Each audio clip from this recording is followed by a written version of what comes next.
2023년 9월 17일 사우디아라비아 리야드에서 열린 유네스코 세계유산위원회 회의. 이 회의에서 가야 고분군 7곳이 세계문화유산으로 등재됩니다. 고령, 김해, 함안, 창녕, 고성, 합천, 남원. 삼국사기에 국가로조차 기록되지 않았던 나라의 땅이 멸망한 지 1461년 만에 인류 공동의 유산이 된 것입니다. 그 가야를 세운 왕의 왕비가 인도에서 바다를 건너왔습니다. 허황옥. 그리고 그녀가 가야에 남긴 흔적 중에 지난 이야기에서 꺼내지 못한 것들이 아직 있습니다. 지난 이야기에서 우리는 허황옥의 항해를 따라갔습니다. 파사석탑의 돌이 한반도에서 나지 않는 성분이라는 것, 가야 고분에서 인도산 유리구슬이 나왔다는 것, 가야의 쇠를 다루는 방식이 인도의 제철 기술과 닮아 있다는 것, 과학이 검증한 흔적들이 하나하나 같은 방향을 가리키고 있었습니다. 그리고 계절풍을 이용한 항해 경로, 보주태우라는 시호에 박힌 경유지, 인굴에서 검출된 남방계 DNA까지. 전설이라 여겼던 이야기가 증거 앞에서 조금씩 역사로 모양을 갖추어 나갔습니다. 그러나 허황옥이 가야에 남긴 흔적은 그것이 전부가 아니었습니다. 오늘은 그 이후의 이야기입니다. 수로왕릉 정문의 물고기 2마리가 어디서 왔는지, 허황옥의 오빠가 이 땅에 무엇을 남겼는지, 우리가 매일 쓰는 말 속에 인도어의 흔적이 있을 수 있다는 이야기까지, 그리고 2023년, 1461년의 침묵 끝에 세계가 가야를 공식으로 인정한 이유까지. 파트 1. 물고기 2마리의 수수께끼. 경남 김해 수로왕릉. 왕릉 정문 앞에 서면 가장 먼저 눈에 들어오는 것이 있습니다. 기둥 위에 새겨진 2마리 물고기입니다. 가운데 무언가를 사이에 두고 마주보고 있는 물고기들. 이 문양을 쌍어문이라고 합니다. 쌍, 2쌍. 물고기, 무늬문. 삼국시대 한반도의 국가들은 대개 공식적인 국가 상징을 갖고 있지 않았습니다. 고구려의 삼조고는 태양을 상징하는 신화적 존재였지 국가 심볼로 공식 사용되었다는 기록이 없습니다. 백제와 신라도 마찬가지입니다. 그런데 가락국, 금관 가야만큼은 달랐습니다. 왕릉의 정문에 그리고 가야 영역의 사찰들에 이 물고기 2마리가 반복적으로 등장합니다. 김해 은하사, 창건 당시 이름은 설임사였습니다. 서쪽에서 온 사람들의 사찰이라는 뜻입니다. 이 사찰 경내에 쌍어문이 있습니다. 양산 통도사 삼성각에도, 양산 내원사 화정루에도, 울산 개운사에도 같은 문양이 새겨져 있습니다. 동래 범어사, 밀양 만어사, 포항 오어사. 이 세 곳은 절 이름 자체에 물고기, 자가 들어가 있습니다. 이름 안에 물고기가 살고 있는 사찰들입니다. 이 사찰들이 자리한 지역을 지도에 표시하면 하나의 공통점이 나타납니다. 예외 없이 옛 가야 또는 신라 초기 가야 문화권 안에 있습니다. 낙동강 서쪽, 한반도 남동쪽의 영남지방입니다. 쌍어문은 이 지역에만 집중해 있습니다. 지역이 같다는 것은 기원이 같다는 의미입니다. 역사학자 김병무 교수가 이 문양에 주목하기 시작한 것은 1985년이었습니다. 수로왕릉과 가야 관련 유적들을 조사하던 중 이 반복되는 물고기 2마리가 특이하다고 생각했습니다. 한반도에서는 이런 방식의 쌍어 도상이 낯설었습니다. 불교의 전통적인 문양 체계에도 없고 유교 도상에도 없었습니다. 그렇다면 어디서 왔는가? 그 물음이 4000년의 이야기를 끌어냅니다. 파트 2. 바빌론에서 가야까지. 쌍어문의 역사는 인도보다 훨씬 오래되었습니다. 이 물고기 2마리가 최초로 확인되는 것은 기원전 2000년 전후 고대 메소포타미아의 바빌로니아 유적입니다. 물의 신 에아를 상징하는 도상에 2마리 물고기가 등장합니다. 수호와 푸뇨의 신이 물고기 2마리를 거느린 모습으로 표현되었습니다. 그 이후 쌍어문은 동쪽으로 이동합니다. 아프가니스탄의 스키타이 계통 유물에서 같은 형태의 쌍어 도상이 확인됩니다. 예루살렘의 오래된 모자이크에도, 이라크와 레바논의 고대 유적에서도 물고기 2마리가 마주보는 형태가 나타납니다. 네팔의 8세기 불교 사원 그림에도, 심지어 일본에도 이 문양이 전해져 있습니다. 왜 이렇게 다양한 문명에서 같은 도상이 반복될까요? 물고기는 동서양을 막론하고 수호와 생명력의 상징이었습니다. 강과 바다를 의지해 살아온 문명들에게 물고기는 생존 그 자체였습니다. 두 마리가 마주보는 형태는 음과 양, 균형과 완전함을 표현하는 방식으로 해석되었습니다. 그 보편적인 상징이 메소포타미아에서 동쪽으로 이동하면서 들어가는 문명마다 그 땅의 수호 상징으로 자리를 잡았습니다. 그리고 그 이동의 경로 끝에 인도 북부 아요디아가 있습니다. 아요디아는 힌두교의 7대 성지 중 하나이며 서사시 라마야나에서 라마가 태어난 도시입니다. 기원전 6세기에는 코살라 왕국의 수도로서 수많은 들교 사원이 번성했던 곳이기도 합니다. 수천 년간 종교와 왕권의 중심이었던 이 도시에 쌍어문이 깊게 뿌리내렸습니다. 1985년 김병모 교수가 이 도시에 처음 발을 디뎠을 때 그는 예상치 못한 것을 봅니다. 힌두 사원들의 대문마다 새겨진 문양. 물고기 두 마리가 가운데 무언가를 사이에 두고 마주보고 있는 모습이었습니다. 하나도 아니고 몇 개도 아니었습니다. 교수가 확인한 사원의 대문마다 예외 없이 이 문양이 있었습니다. 작은 골목 안 사원도, 크고 화려한 성지도, 아요디아 시내 어디를 가든 문 위에는 물고기 두 마리가 있었습니다. 아요디아가 속한 우타르 프라데시주의 공식 상징에도 쌍어문이 들어가 있습니다. 주의 자동차 번호판에도 경찰 배지에도 이 물고기 두 마리가 새겨져 있습니다. 인도에서 가장 인구가 많은 주의 공식 상징이 물고기 두 마리입니다. 4천년 전 바빌론의 신전에서 출발한 문양이 인도에서 지금도 살아있는 상징으로 쓰이고 있습니다. 이제 두 지점을 이어보면 하나의 선이 됩니다. 아요디아의 쌍어문, 그리고 수로 왁는 정문의 쌍어문. 같은 문양이 두 곳에 있다는 것은 우연이 아니라면 이동을 의미합니다. 사람이 이동하면서 문양도 함께 이동한다는 것. 그런데 아요디아와 가야 사이에 한 곳이 더 있습니다. 파트 3. 보주에서 다시 만난 문양. 지난 이야기에서 허왕옥의 시호를 기억하실 겁니다. 보주태후. 보주는 중국 사천성 안악현의 옛 이름입니다. 허왕옥이 가야로 이동하는 과정에서 경유했던 것으로 추정되는 곳입니다. 사람이 죽은 뒤 시호의 땅 이름이 박혔다는 것은 그 땅에서 무언가 중요한 일이 있었다는 의미입니다. 1991년 김병모 교수가 이 보주 땅을 직접 찾아 들어갔습니다. 그곳에서 발견한 것이 두 가지였습니다. 하나는 허씨 사람들의 집성촌이었습니다. 그 안에 허씨 사당이 있었습니다. 사당 안에는 바위 암각이 남아 있었고 허왕옥과 관련된 기록이 새겨져 있었습니다. 그리고 그 사당 앞에도 아요디아에서 보았던 것과 같은 문양이 있었습니다. 쌍어문이었습니다. 이제 세 점이 연결됩니다. 아요디아에서 쌍어문, 보주에서 쌍어문, 가야에서 쌍어문. 세 점을 이으면 하나의 선이 됩니다. 허왕옥이 이동한 것으로 추정되는 경로와 정확히 일치합니다. 4천년 전 바빌론에서 출발한 문양이 아요디아를 거쳐 중국 내륙의 보주를 지나 한반도 남쪽 가야에 도달하는 경로를 허왕옥의 이동 경로가 마지막 구간으로 완성합니다. 문양은 허왕옥보다 3천년 앞서 이미 이 경로 위를 이동하고 있었습니다. 그리고 허왕옥이 이 경로의 마지막 구간을 걸었을 때 그 문양이 한반도에 뿌리를 내렸습니다. 현재 보주 지역의 도로 안내판에는 한글로 허왕옥이라는 이름이 적혀 있습니다. 중국 내륙 지방 도시의 안내판에 한국 인물 이름이 한글로 표기되어 있다는 것. 그 자체가 이 지역과 허왕옥 사이의 연결이 지금도 살아있다는 증거입니다. 파트 4. 함께 온 오빠. 허왕옥은 홀로 바다를 건넌 것이 아니었습니다. 삼국유사 가락국기는 그녀의 수행원 목록을 기록하면서 그 안에 오빠가 포함되어 있었다고 전합니다. 이름은 장유화상, 승려였습니다. 잠깐 여기서 생각해 볼 것이 있습니다. 아유타국의 공주가 머나먼 바다를 건너 낯선 나라의 왕에게 시집을 갑니다.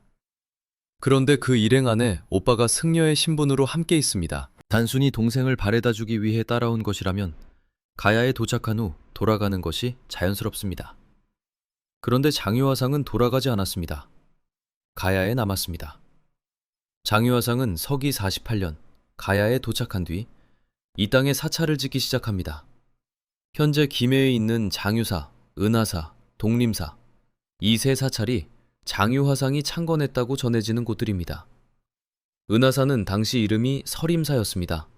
서쪽에서 온 사람들의 사찰이라는 뜻입니다.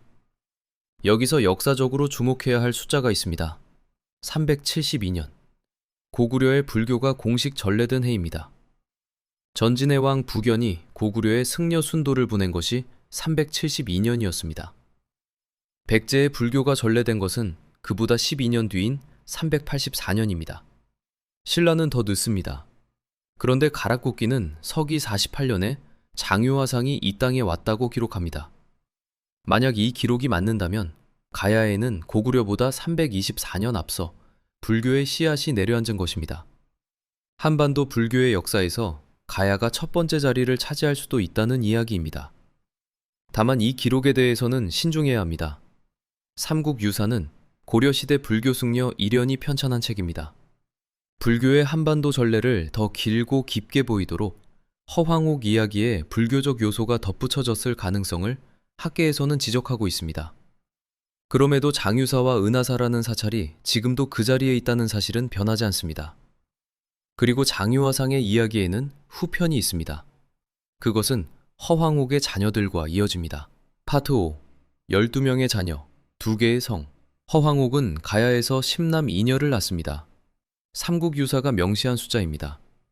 맏아들 이름은 거등, 나중에 2대 가락국왕 거등왕이 됩니다. 거등왕은 아버지의 성 김씨를 이어받아 왕통을 계승합니다. 이 부분까지는 익숙한 이야기입니다. 그런데 그 다음이 예외적입니다. 가락국기는 허황옥의 유언에 따라 두 아들이 어머니의 성 허씨를 받았다고 기록합니다. 아버지 성이 아니라 어머니 성을 물려받은 아들들입니다. 왕실에서 왕의 자녀가 어머니 성을 쓴다는 것은 고대 동아시아 왕국에서 극히 드문 일이었습니다. 왜 이 두 아들은 허씨성을 받았을까요? 학계에서는 두 가지 해석이 있습니다. 첫째, 허황옥 일행이 가져온 문화적 전통에서 여성의 성씨가 이어지는 관습이 있었을 가능성입니다. 인도 남부의 일부 지역에서는 목의 중심의 사회 전통이 강하게 남아 있었습니다. 둘째, 허황옥이라는 왕비의 권위와 가문이 그만큼 컸다는 해석입니다. 왕비의 가문이 독자적인 세력을 유지할 정도로 강했기 때문에 두 아들에게 어머니 성을 쓰게 할 수 있었다는 것입니다. 이유가 무엇이든 결과는 분명합니다. 이 두 아들이 김해허 씨의 시조계통이 됩니다. 고려 중기에 활동한 허염은 허황옥의 35세 손으로 전합니다. 2000년 가까운 세월이 지나는 동안 허씨라는 성이 끊기지 않고 이어졌다는 것. 그 성씨의 뿌리를 거슬러 올라가면 16살에 먼 바다를 건너온 한 여성에게 닿습니다. 나머지 7아들에 대한 기록은 또 다릅니다.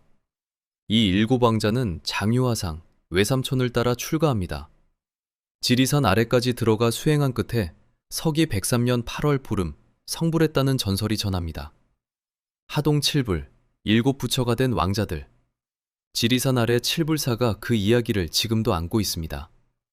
조계종 13교구 본사 쌍계사의 말사로 이어져 온 이 사찰은 1세기 가락국 왕자들이 성불한 자리라는 전설을 품은 채 21세기에도 그 자리를 지키고 있습니다. 자녀 12명, 맏아들은 왕이 됩니다. 두 아들은 어머니의 성을 씁니다. 7아들은 숙녀가 됩니다. 한 어머니에게서 3가지 길이 열렸습니다. 왕통, 세성씨, 그리고 불도. 이 3갈래가 지금도 한반도에 살아 있습니다. 그리고 이 3갈래 중 2갈래 사이에는 2000년간 이어진 관습이 있습니다.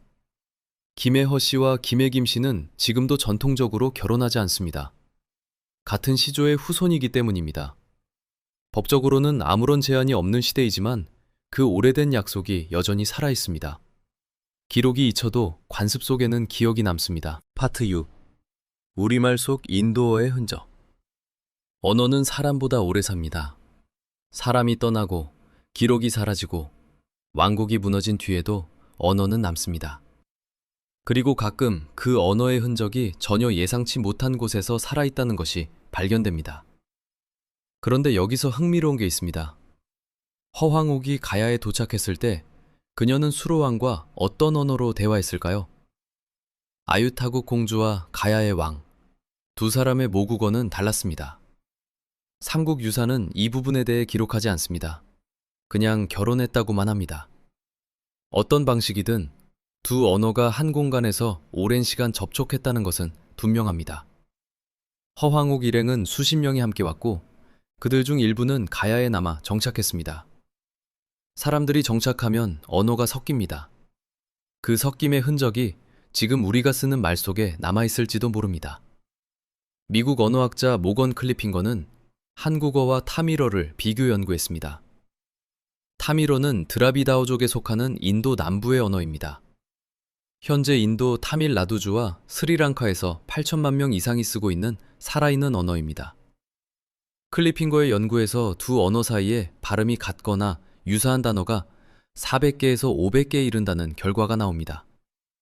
특히 농사와 관련된 단어들에서 유사성이 두드러집니다. 쌀.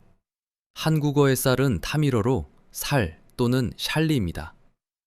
변은 비야. 밥은 밥. 풀은 풀. 씨는 푸치. 알은 아리. 가래. 땅을 파는 농기구는 타밀어로 칼라입니다. 사레. 밭고랑을 가리키는 우리말은 타밀어로 살라입니다. 모. 벽실을 심어 키운 어린 벼는 타밀어로 모래에 해당합니다. 어휘만이 아닙니다. 한국어와 타밀어는 문법 구조도 같습니다. 주어, 목적어, 동사의 순서로 문장을 만드는 SOV 어순. 나는 밥을 먹는다. 이 구조를 영어로 말하면 나, 먹는다, 밥을 을이 됩니다. 중국어도 마찬가지입니다. 그런데 타밀어는 한국어와 같이 나, 밥을 먹는다의 순서를 씁니다. 조사를 사용하는 방식도 비슷합니다. 타밀어에는 한국어에 은, 는, 이, 가와 대응되는 품사가 있어서 타밀어 문장의 단어를 순서대로 번역하면 어느 정도 한국어 문장이 나온다고 언어학자들은 말합니다. 단, 이 지점에서 균형을 잡아야 합니다. 드라비다어와 한국어가 같은 언어 계통이라는 가설은 주류 언어학계에서 인정받지 못하고 있습니다. 두 언어의 유사성이 공통 기원에서 비롯된 것인지, 고대 교역 과정에서 생긴 차용어인지, 아니면 우연한 발음 유사성인지를 학계는 아직 결론 내리지 못했습니다. 소리가 비슷한 단어가 많다는 사실과 같은 언어에서 갈라진 언어라는 사실은 다른 주장입니다. 비슷한 연구가 일본에도 있습니다. 가쿠슈인 대학 명예교수 오노 스스무는 타밀어와 일본어 사이에서도 유사한 단어 500개 이상을 발견했다고 보고합니다.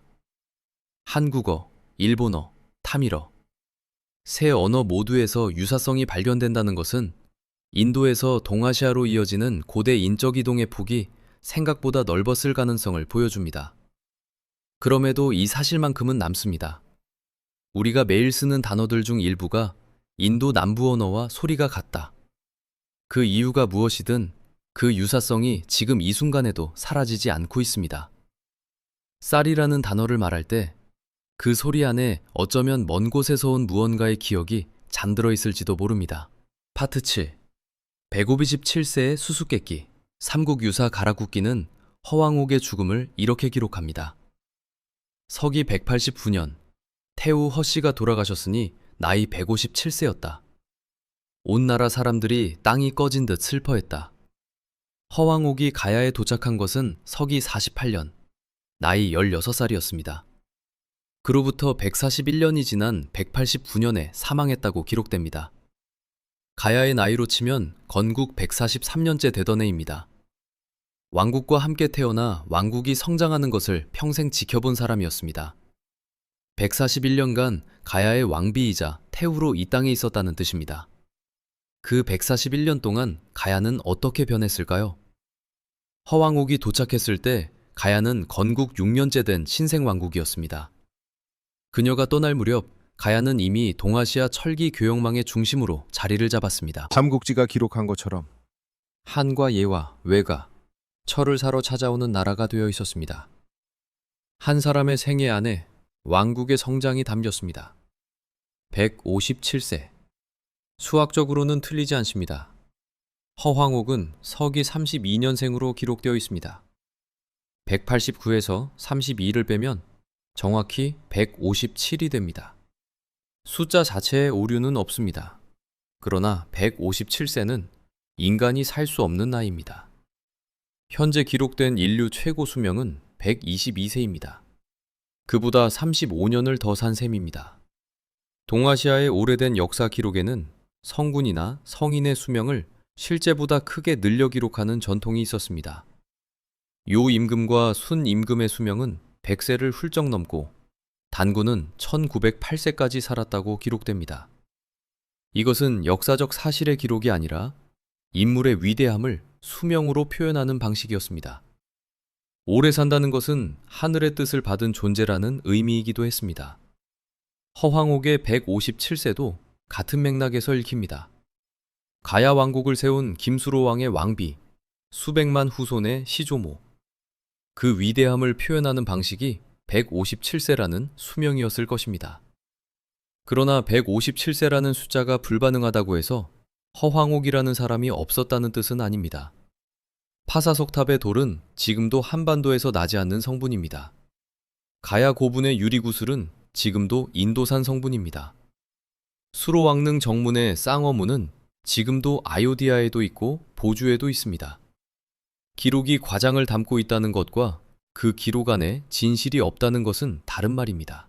파트 8. 가야가 역사에서 지워진 이유. 허황옥 이야기를 따라가다 보면 결국 이 질문에 부딪힙니다. 그렇게 철기 문명을 가졌고 해상 무역을 장악했고 인도에서 온 왕비를 맞이했던 가야가 왜 역사에서 그토록 흐릿하게 남아있을까요? 삼국사기에는 가야가 없습니다. 고구려, 백제, 신라의 이야기로 가득 찬 삼국사기에서 가야는 변방의 존재처럼 다루어집니다. 가야는 서기 562년 신라 진흥왕에 의해 멸망합니다. 가야 연맹의 마지막 나라 대가야가 신라에 흡수되면서 가야라는 이름은 공식 역사에서 사라집니다. 그런데 역사에서 사라진 것은 나라만이 아니었습니다. 기록도 함께 사라졌습니다. 삼국사기를 쓴 김부식은 고려 중기의 학자입니다. 그가 삼국사기를 편찬할 때 신라의 역사적 정통성을 중심에 놓았습니다. 신라가 삼국을 통일한 것을 역사의 완성으로 본 것입니다. 그 시각에서 보면 가야는 신라가 흡수한 작은 나라들의 연맹체에 불과했습니다. 기록할 만한 독립적인 역사가 없는 존재로 취급되었습니다. 가야의 기록이 따로 정리되거나 보존되지 않은 이유가 여기에 있습니다. 그 결과 가야에 대해 남은 기록은 극히 적습니다. 삼국유사의 가락국기, 삼국사기에 산발적으로 등장하는 언급들, 그리고 중국 사서인 삼국지 위서 동의전의 한 구절, 이것이 거의 전부입니다. 2000년 전 동아시아 철기 교역을 장악했던 나라의 기록이 이 정도밖에 남지 않았습니다. 가야의 언어는 기록된 것이 없습니다. 가야의 왕들은 거등왕 이후의 이름이 단편적으로만 남아 있습니다. 고구려는 광개토 대왕 능비를 남겼고 백제는 금동 대학로를 남겼으며 신라는 삼국유사와 화랑세기를 남겼습니다. 그런데 가야는 왕릉도, 비석도, 왕실 기록도 지금으로서는 확인되지 않습니다. 역사에서 한번 지워진 나라가 얼마나 철저하게 지워질 수 있는지를 가야의 기록 공백은 보여줍니다.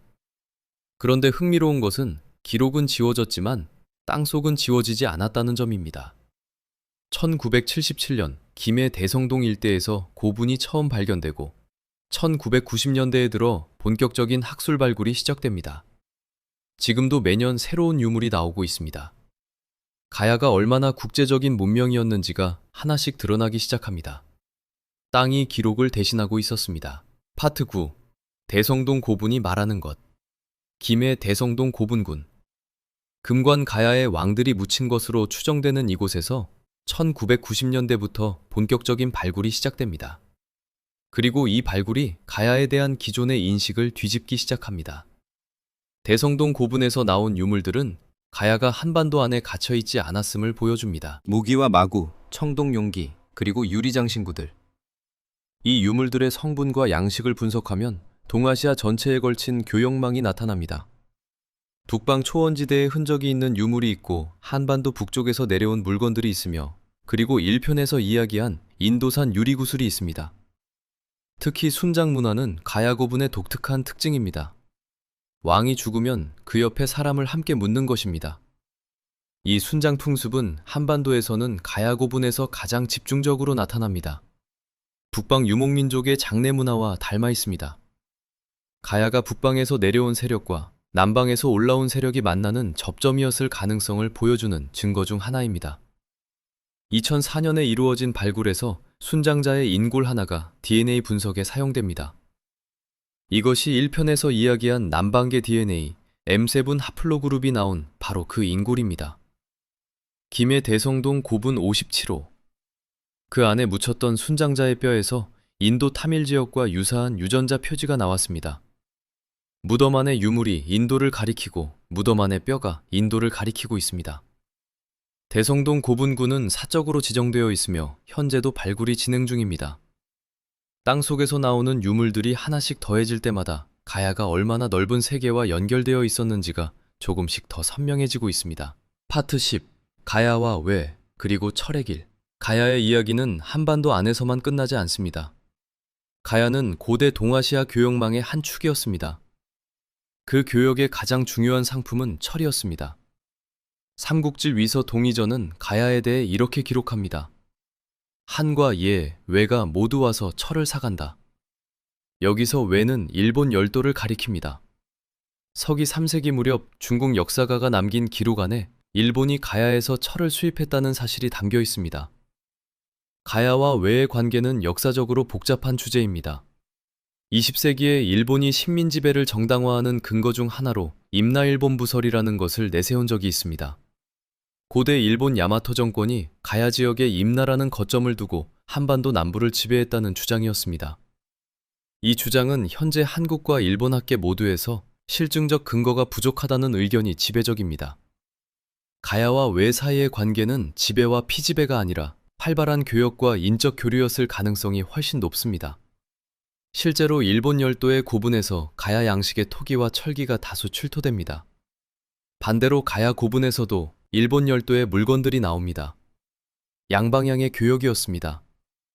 일본 고대 세키 토기의 제작 방식이 가야 토기 기술과 직접적인 연관이 있다는 연구도 있습니다. 기술이 교역로를 따라 이동했다는 것입니다. 허왕옥이 가야에 도착했던 서기 48년은 이 교역이 한창 성장하던 시기였습니다. 인도에서 건너온 왕비가 가져온 문화와 기술이 이미 동아시아 교역망 안에 놓여있던 가야에 합류했습니다. 가야는 그 교차로에 있었습니다. 파트 11. 가야 철기, 세계 표준을 만들다. 가야 이야기에서 철을 빼놓을 수 없습니다.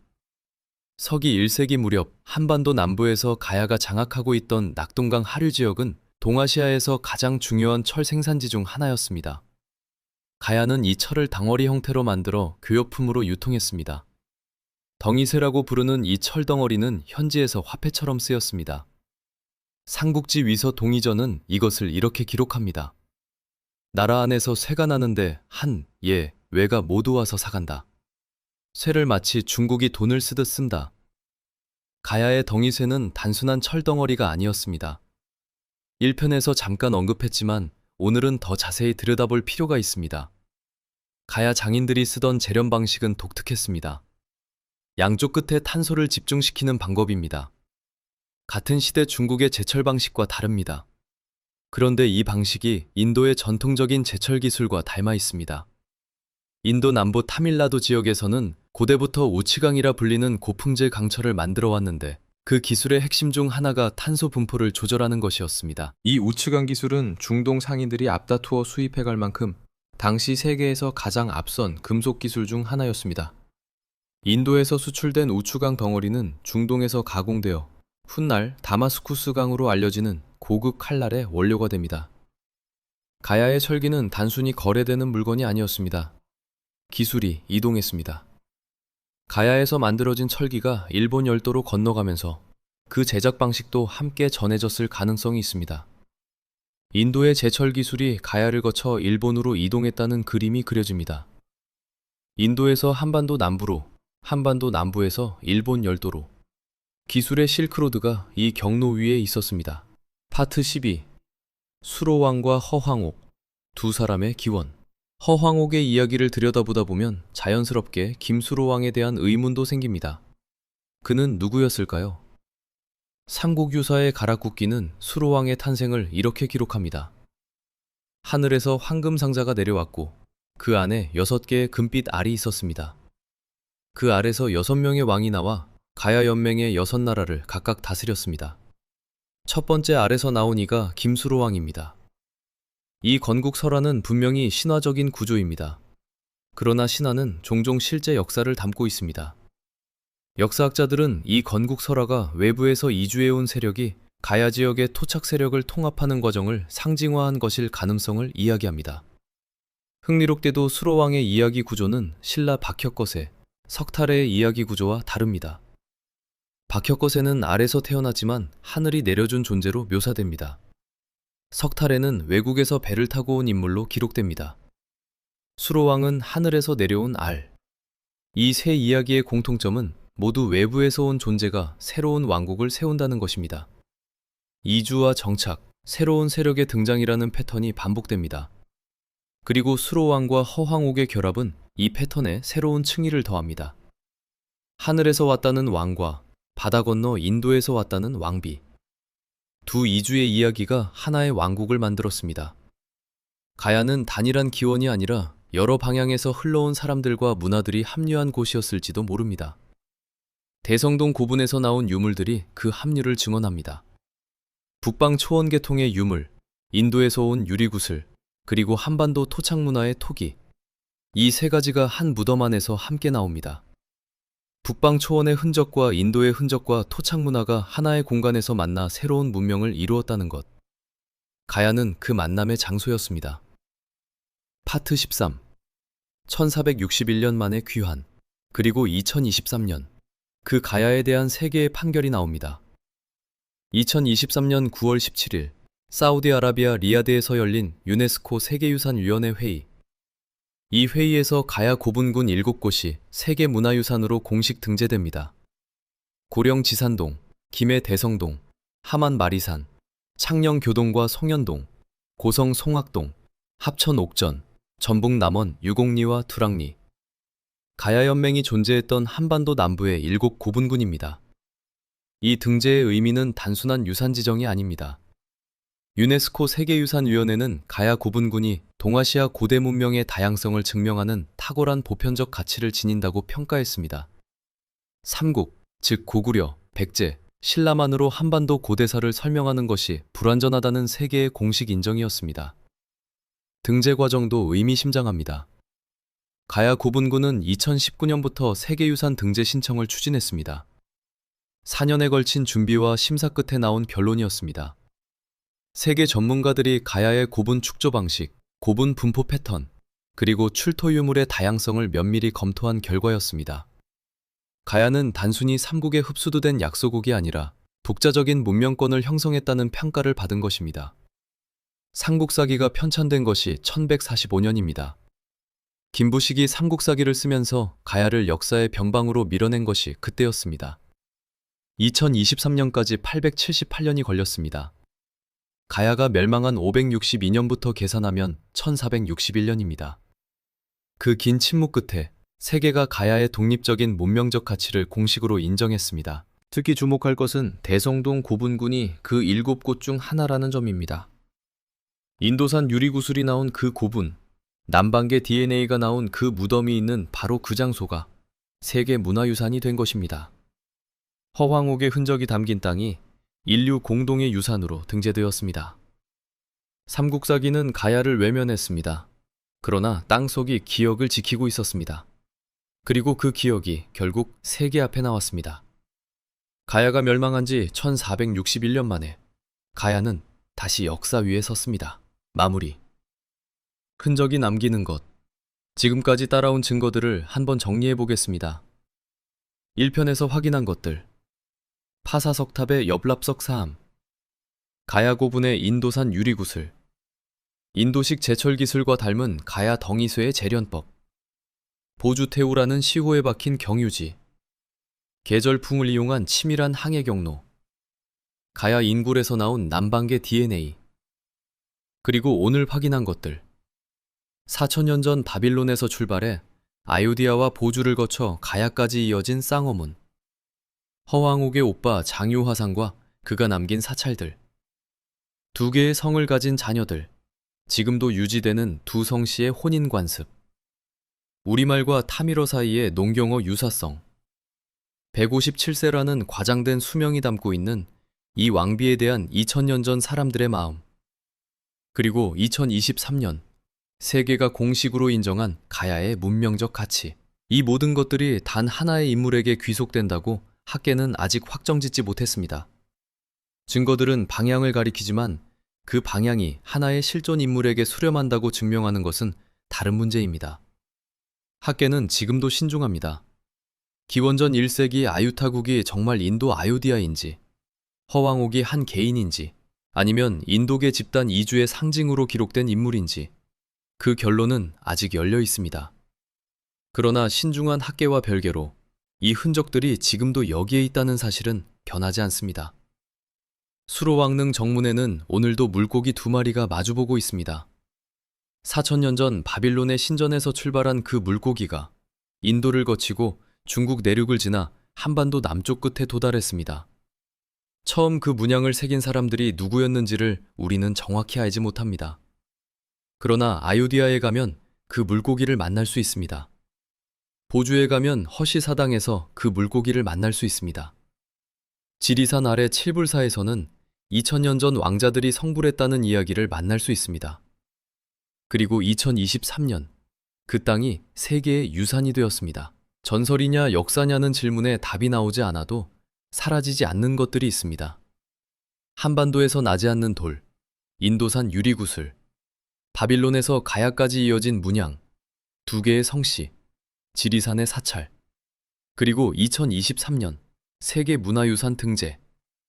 전설이냐 역사냐의 답보다 더 오래 남는 것은 이 흔적들입니다. 기록은 짧았지만 흔적은 깁니다.